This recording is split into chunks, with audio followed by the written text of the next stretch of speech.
Hi, welcome back to the channel. In today's episode, I want to talk about something that honestly sounds completely insane when you actually stop and think about it.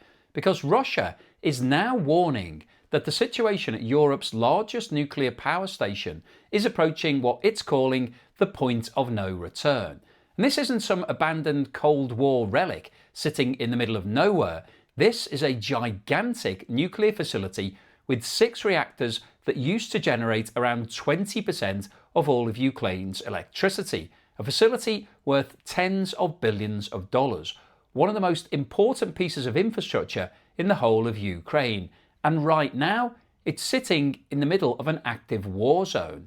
Now, according to Russian officials, repeated attacks and instability around the Zaporizhzhia Nuclear Power Plant are creating growing risks to the safety systems and power infrastructure supporting the facility.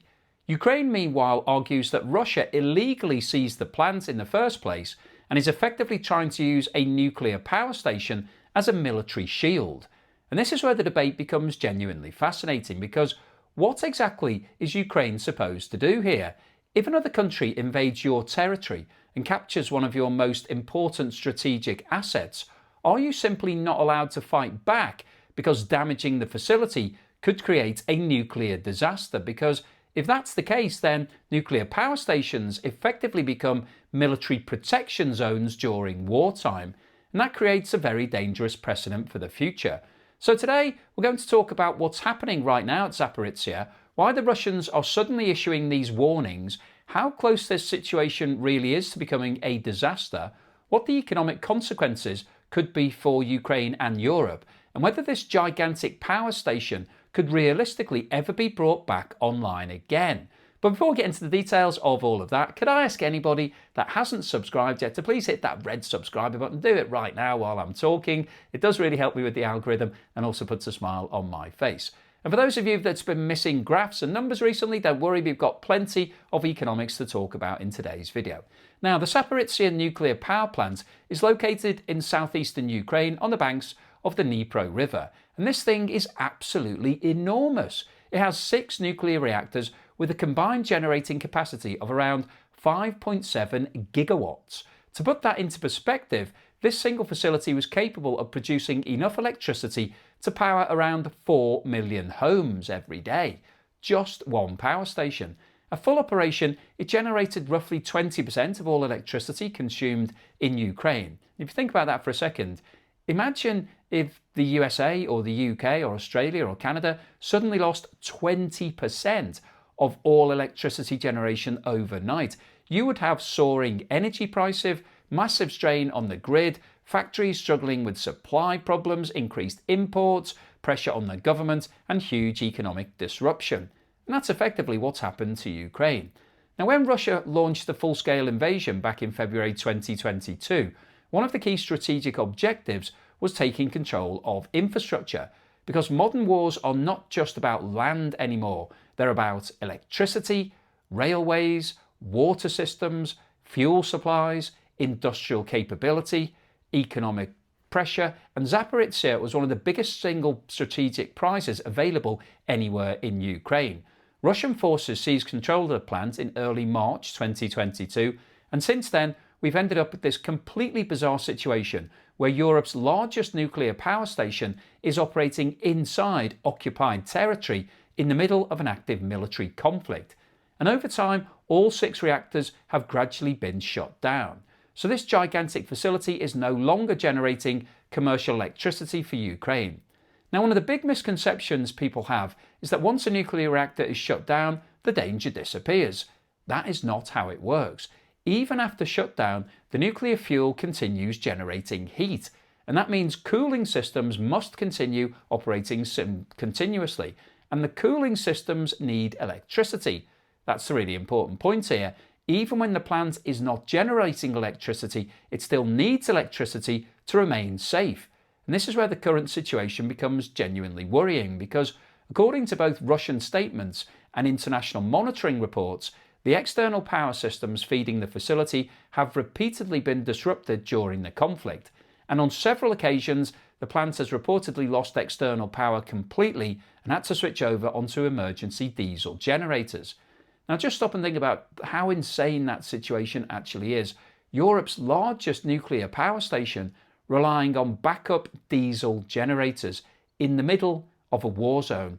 That is not a sentence anybody expected to hear, because if those backup systems fail, the cooling systems stop functioning properly. And if the cooling systems stop functioning properly, temperatures begin rising inside the reactors and spent fuel systems. Now the good news, if there is any good news in this story, is that most experts believe it's unlikely to become another Chernobyl. The reactors at Zaporizhzhia are much more modern than the old Soviet reactor design used at Chernobyl. They have containment structures, multiple safety systems, reinforced concrete shielding, so most experts believe a catastrophic explosion on the scale of Chernobyl is unlikely. However, that does not mean the risks are small, because even a more limited incident could still create a massive environmental and economic disaster. And honestly, I think this is the part of the story that gets massively underreported, because everybody focuses on the radiation risk, but the economics here are staggering. First of all, let's talk about the value of the plant itself. To build a nuclear power station of this size today would cost somewhere between $25 and $40 billion. That gives you an idea of the scale we're talking about. This wasn't just another power station. This was one of the crown jewels of Ukraine's infrastructure network. At full operation, this facility generated billions of dollars worth of electricity every year. So Ukraine hasn't just lost electricity generation, it's effectively lost one of its most valuable income-producing national assets. And of course, the electricity demand itself hasn't disappeared. Homes still need electricity, businesses still need electricity, factories need electricity, transport systems need electricity, which means Ukraine has had to replace some of that lost generation through imports, alternative generation, and emergency support from European energy systems. All of that costs money, a lot of money. Now, another really interesting question here is this. Even if there was a ceasefire tomorrow, which I know is unlikely, but let's say it happened, could this plant actually restart? The answer to that is not quickly, because nuclear power stations are incredibly sensitive and highly regulated facilities. They require constant maintenance, inspections, replacement parts, highly trained specialist staff, stable cooling systems, reliable water access, stable grid infrastructure, and most importantly, confidence and trust in the safety systems. Now remember, this site has effectively been operating under wartime conditions for more than 3 years.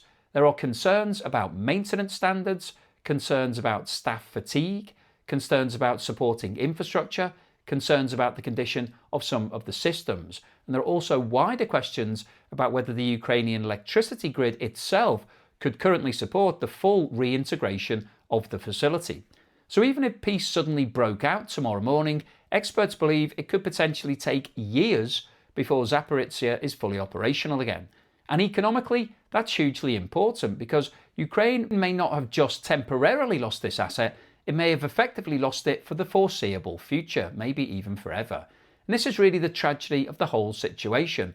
This power station used to generate billions of dollars worth of electricity. Now it consumes money instead in security costs, emergency systems, backup power, monitoring operations, maintenance, safety inspections, and military protection. Instead of being a productive national asset, it's effectively become a gigantic stranded liability sitting in the middle of a battlefield. Now let's talk about the real nightmare scenario. What happens if there's actually a major incident at the site? Because the costs involved here could be absolutely astronomical. And we already have a historical example to compare it with, Chernobyl. Now remember, Chernobyl involved 1 reactor. Zaporizhzhia has 6.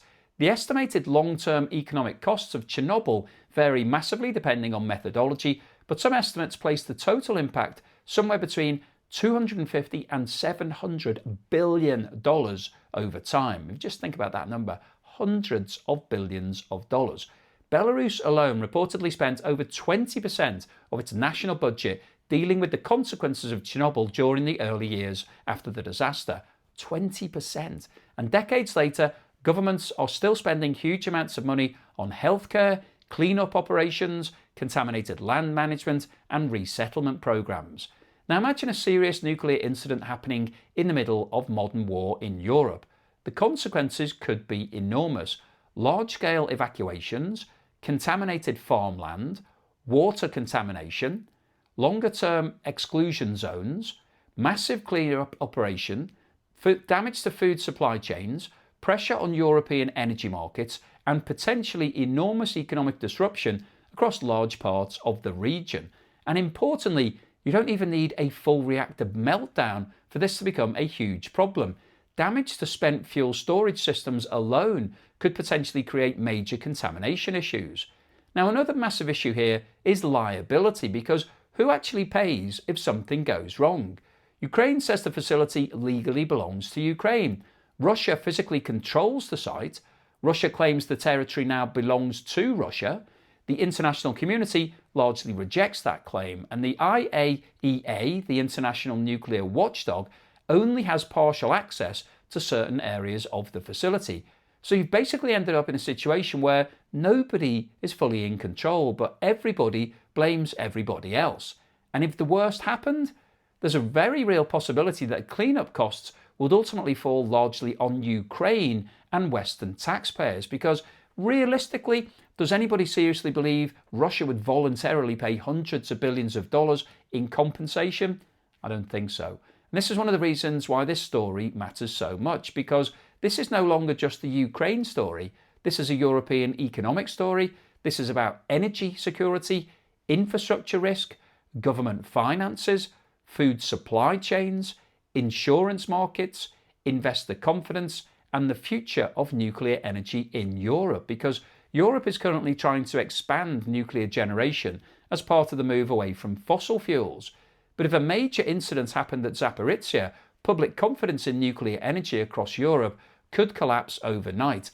Projects could be cancelled, investment could disappear, governments would face enormous political pressure, and energy prices could surge again. So the stakes here are incredibly high. Now, the IAEA still has inspectors on the ground at the facility, which obviously helps provide some level of monitoring and oversight. But there have been repeated calls for some form of demilitarized safety zone around the plant. But ultimately, as long as this war continues, the risks remain.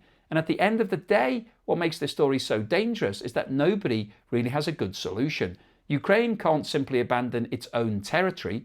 Russia clearly isn't leaving voluntarily. And in the meantime, Europe's largest nuclear power station remains stuck in the middle. A gigantic economic asset that is no longer generating electricity. It's a massive financial liability and potentially one of the most dangerous pieces of infrastructure anywhere in the world right now. And if the warnings coming from Russia about the point of no return are even partially accurate, then this story may become a lot bigger very quickly. So I'll keep you posted on any further news and developments, but hopefully you found today's video useful, informative, and most importantly, thought-provoking. If you've liked what I've said, then please give me a thumbs up. Please subscribe to the channel if you haven't done so already.